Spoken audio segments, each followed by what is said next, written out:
Hello all, welcome back to Project Mastery Podcast. We'll be covering risk management in today's episode. Risk management process is a continuous process throughout the project lifecycle. We identify high-level risk during the initiation phase of the project when we document project charter, and then we will need to continuously reassess the risk, identify the risk, evaluate them, prioritize them, come up with the response strategies, execute them, measure them. Let's understand what is a risk. Risk is something that you identify in advance. You are identifying an event in advance which may or may not happen.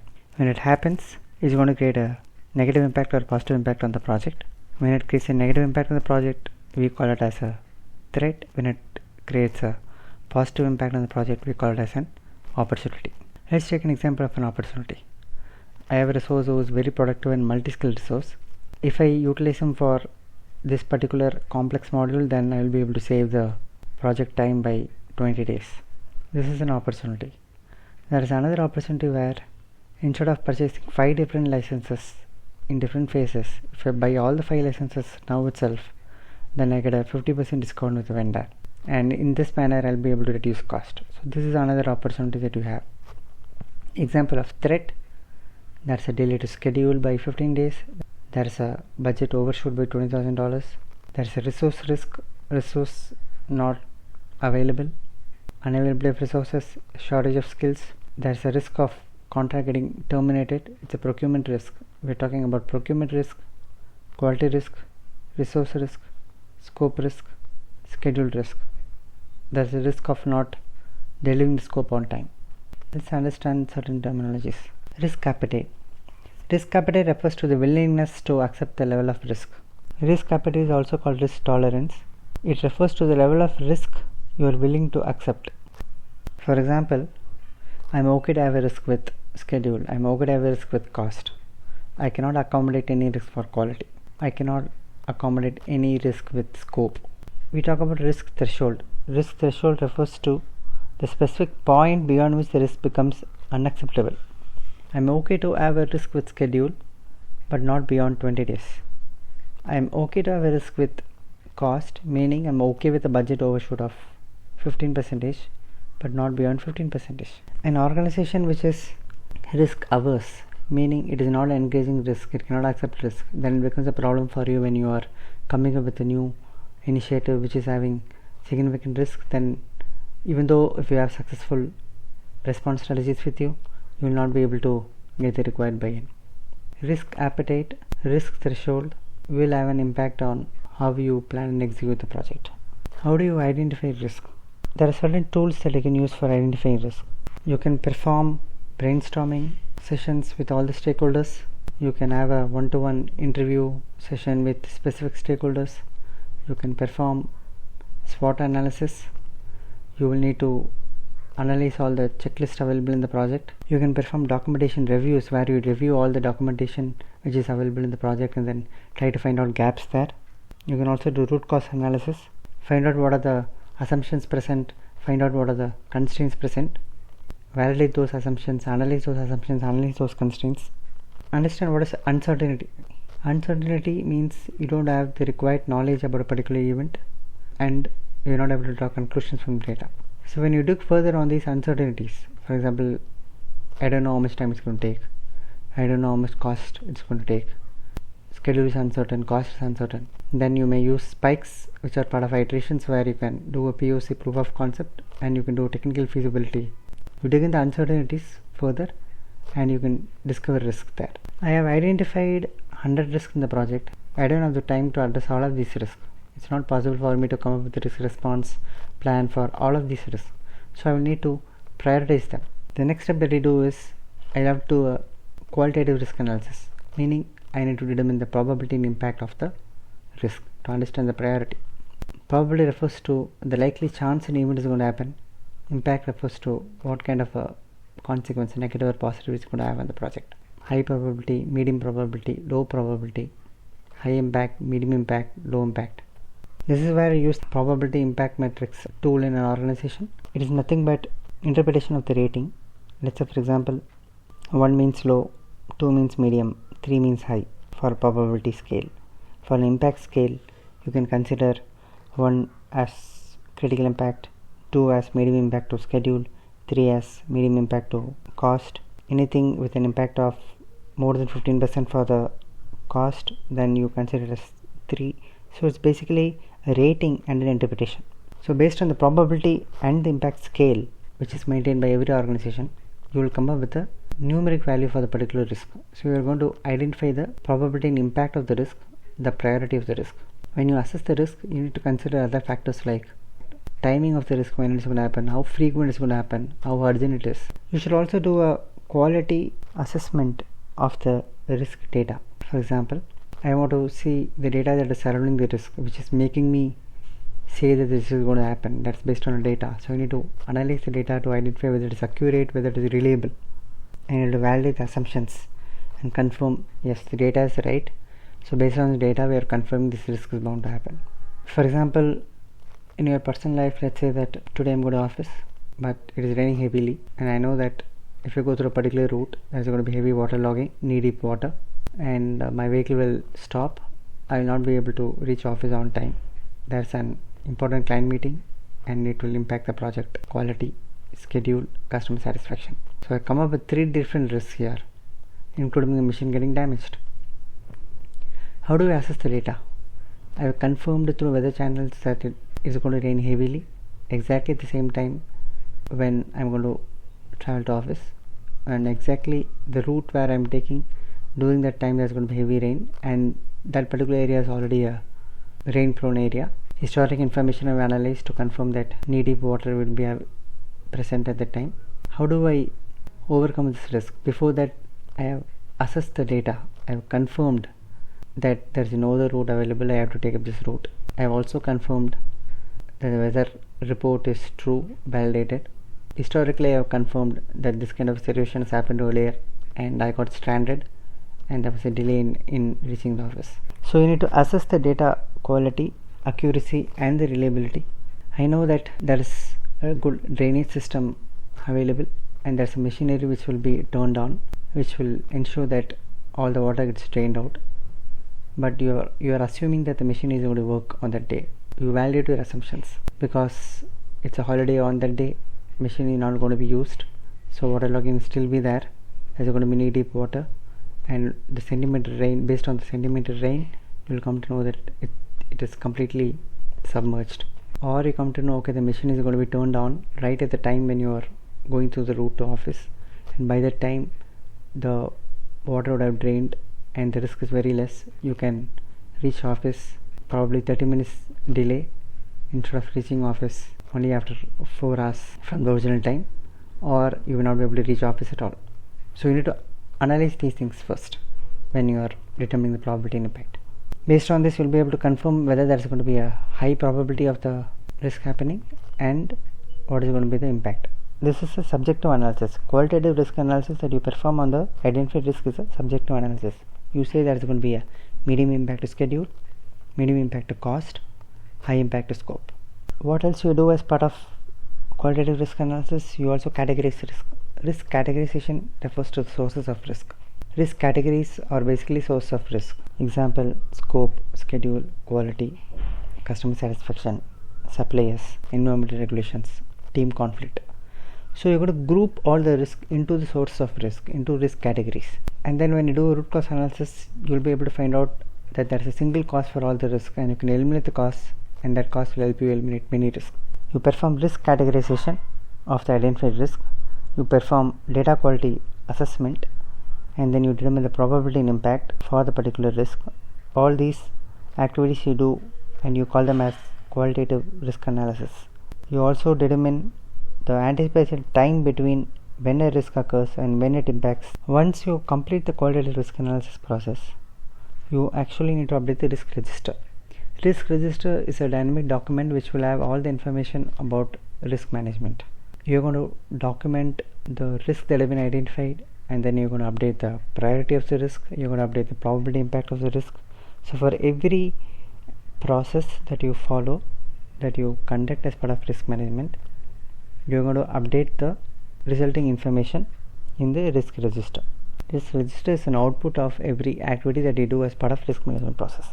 Once you have done a qualitative analysis, you also identify the risk that will definitely require quantitative risk analysis. Quantitative risk analysis is nothing but numerically measuring the risk.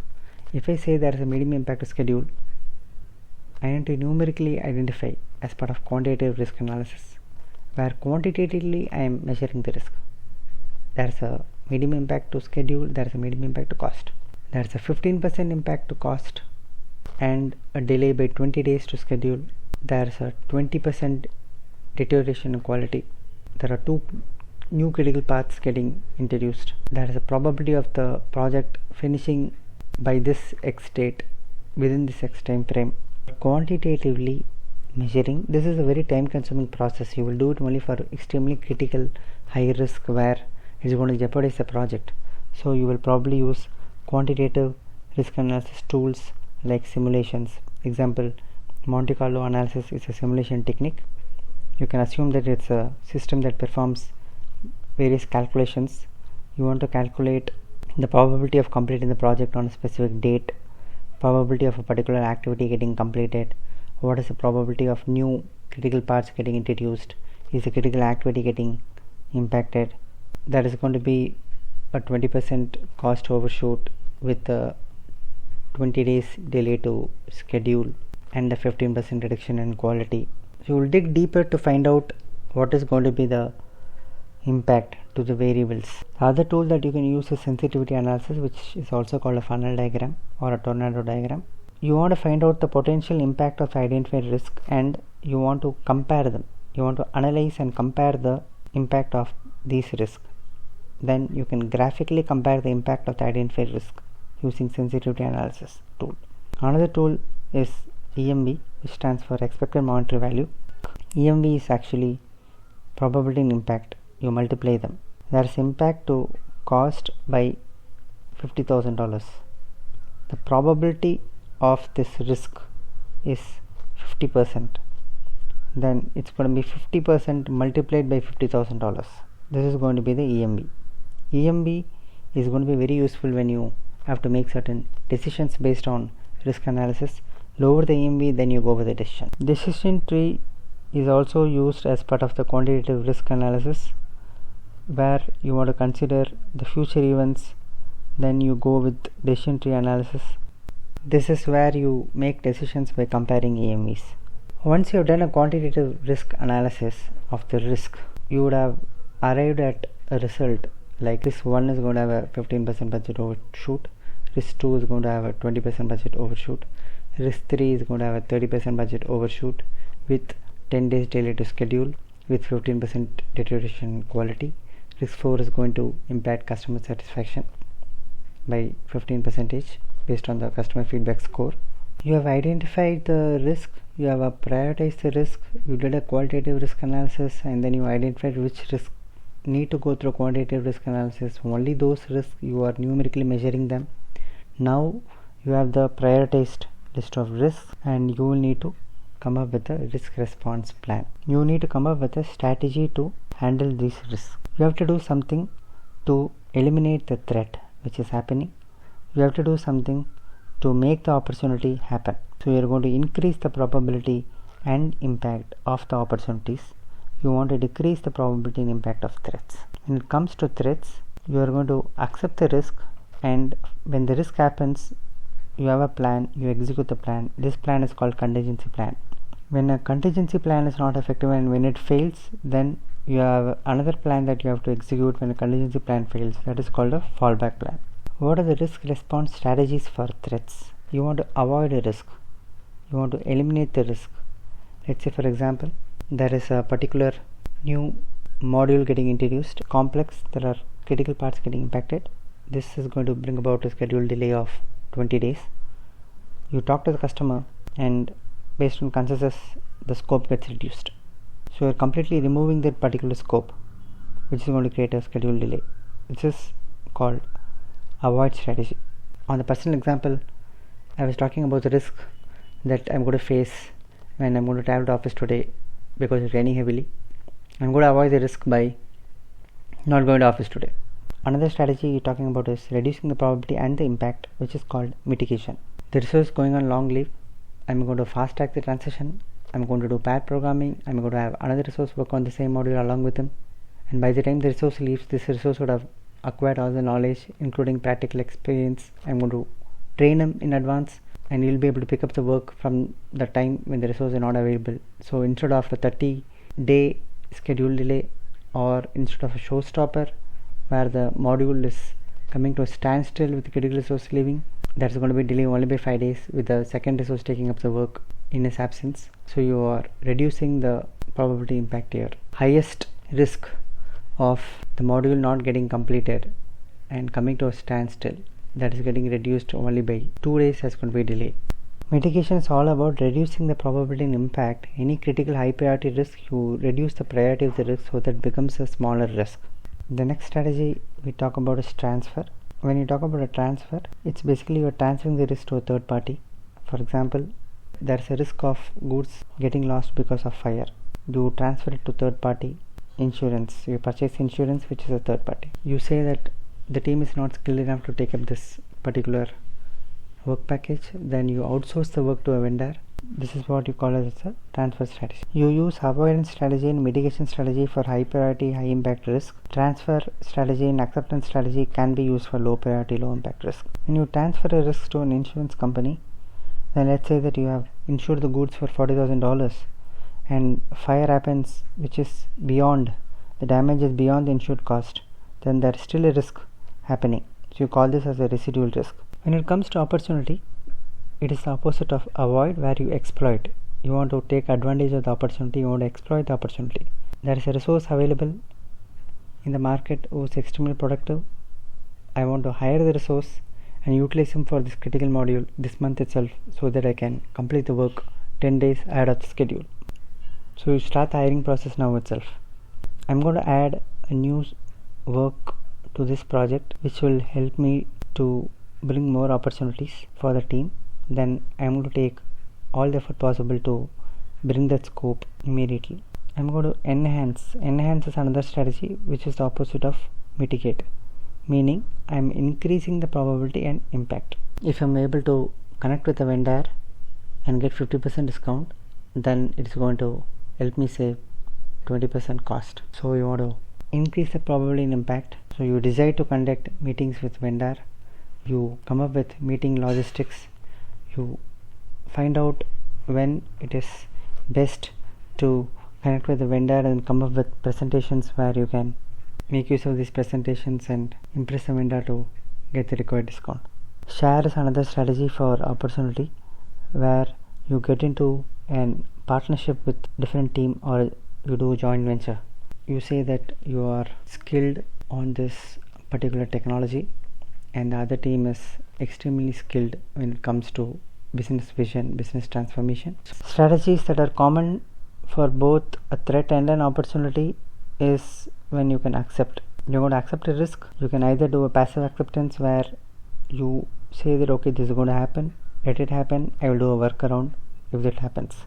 Or you're going to do active acceptance of the risk when you say yes, this risk is going to happen, let me come up with a plan. You're going to execute a plan when the risk happens, so you're going to come up with a contingency plan, and when the contingency plan fails or when it becomes ineffective, then you should also have a fallback plan in place. There's also another strategy where you escalate. You can escalate a threat or an opportunity to the higher authority and take the required actions. Strategies must be measurable and they're all timely in nature. You should measure the effectiveness of the strategy. One strategy can be used to address multiple risks. More than one strategy can also be used to address a single risk. So you come up with risk response strategies. Let me give you some more examples on risk response strategies. I am moving a particular scope to a later date. I am adding a new scope. I am reducing a scope. I am moving from one vendor to another vendor. I am going to train the team member, replace the resource 1 with resource 2, assign resource 1 to a less critical work package, assign the best resource to the most critical work package, outsource a particular work package to a different vendor. I'm going to create a custom tool instead of procuring this particular software package from a vendor because that is more costly and I do have the required skilled resources who can develop this custom tool. I'm getting a tool which is going to increase the productivity of the resources. I'm doing a quality assessment now and bringing in quality checks, proactive quality checks to reduce the quality risk. There's a piece of software which is extremely risky, and I'm going to do a prototype for the software. There are team conflicts happening. I'm going to create a training program to educate them on how to come up with conflict resolution strategies. All these are examples of risk response strategies where you avoid, you exploit, you enhance, you share, you accept, you transfer, you mitigate, you can even escalate when needed. Once you have the risk response strategies defined, when a risk happens, you're going to execute the strategy. You need to identify how the strategy was executed. Was the contingency plan successful? Did it fail? Did we execute the fallback plan? Was it successful? You need to document the effectiveness of the strategy in the risk register. You need to check whether a strategy that you have revised is it still effective, because based on timing the strategy might become ineffective. For example, I have told you that there is a contingency plan where I will use version 5 of the product as a contingency plan, but version 5 is going to become obsolete. There is no support from Microsoft vendor, so now I need to change the strategy to use version 6, but version 6 is most costly. Now I find out that this risk is going to happen in the month of June, and version 5 is going to become obsolete in the month of August. So I'm still okay, the strategy is still effective, but I need to continuously monitor. In case this is going to happen in the month of August, then that is going to be a problem for you, because the strategy becomes ineffective and there's going to be a risk to the contingency plan. So timing is very important. So strategies that are effective might become ineffective. You have to continuously measure the risks that have been created. For example, there are high priority risks that may become low priority, and environmental risk might become low priority because of some greater flexibility introduced in the environmental regulations set by government. All the risks that have been moved to watch list, you need to continuously watch them. Low priority risk might become high priority risk in coming months. New risks keep getting introduced. You would have created cost reserve, schedule reserve as part of contingency. The risk never happens, the reserve does not get exhausted, or the risk happens, the reserve gets exhausted, but you're still short of funds here because you anticipated $40,000 reserve, but there is a $40,000 increase. You need to proactively check these in advance, and if required, check with extra funding. Check whether the reserve is getting properly utilized. Sometimes you use fast tracking options, crashing options. In that case, when you mitigate, then scheduled reserve gets reduced. Secondary risk is a terminology. Example, you are outsourcing a work to a vendor because you don't have the expertise. There is a secondary risk that the vendor goes blacklisted. So secondary risk will also require risk response strategies. Reserves have an impact on cost. That's a separate episode where I have clearly mentioned the dependency between the reserves and the cost management process. Please take your time to look into the episode. Risk management process is not something new, because it's something that we do it even in our personal lives. Let's say, for example, you go on a vacation and you are going to a particular city which is extremely polluted. You know that okay, you will fall sick, so you come up with a plan. You're going to wear a mask. When you wear a mask, then you're reducing the probability and impact. You're not going to fall sick, or if you fall sick, then you'll fall sick only for 2 days. But if you don't wear a mask, then you're going to fall extremely sick for 2 weeks. You come to know that there is going to be floods. As a result, you decide not to plan anything on that particular day, or you even try to move your trip to a different month because you know that particular month there are floods anticipated, which means you're completely avoiding the risk there. You're reducing the probability and impact of you falling sick because of pollution by coming up with masks, and then reducing the travel time, not going in polluted places. Let's say if the office example, I decide not to go to office, which is avoiding the risk, or instead of me going, I ask my other colleague to go to office and represent myself, which means I am transferring the risk to him. Or I say, yes, this risk is going to happen, I have to go to office today, and the vehicle is going to get damaged, there is going to be delay, I'll get stranded. But what will I do in that case? Can I attend the call through phone, or will I be able to come up with a alternate route? Instead of taking that particular route which is heavily flooded, can I take an alternate route? Or can I take the car instead of the two-wheeler? Because car will also get damaged, but the damage is going to be less, and there's going to be delay with 2 hours instead of not reaching office, but I'll still be able to reach office before the client meeting. So come up with different options to mitigate the risk. Once the risk gets monitored, you update the risk register document again. You will document the outcomes of all the reassessment that you have made, all the risk audits that you have made, you would have come up with the results of the implementation of the risk responses. You would have closed the risk as part of monitoring risk process, and risks that are no longer applicable, you close them. So you will have a new list of risk where the risk would have got closed. You would have documented activities like when the risk happened, did we execute the contingency plan, did we execute the fallback plan. You will document lessons learned based on these strategies. An example of a contingency plan, let us say that you have a system that is used by end users. The site is going to crash when 1 million users use the site at a particular time during critical phase, and you have a contingency plan in place. You are going to create a offline utility system where you will ask the users to upload the Excel spreadsheets there, and that utility is going to ingest the data into the database instead of users entering the data in the site, which is not going to be functioning at that point in time. So you have a contingency plan in place. What happens when that particular utility offline process fails? Then you have a fallback plan. The fallback plan is you ask the customers to upload the spreadsheets in a particular OneDrive, and then you manually pick up the files, open the Excel sheet, you run macro, you run scripts, you manually ingest the scripts into the database. You have an offline package which will run, that will perform the calculations on the data. We have to continuously assess the risk throughout the life cycle of the project. We have come to the end of the episode. I hope this knowledge is valuable. Thank you for tuning in. Have a great day.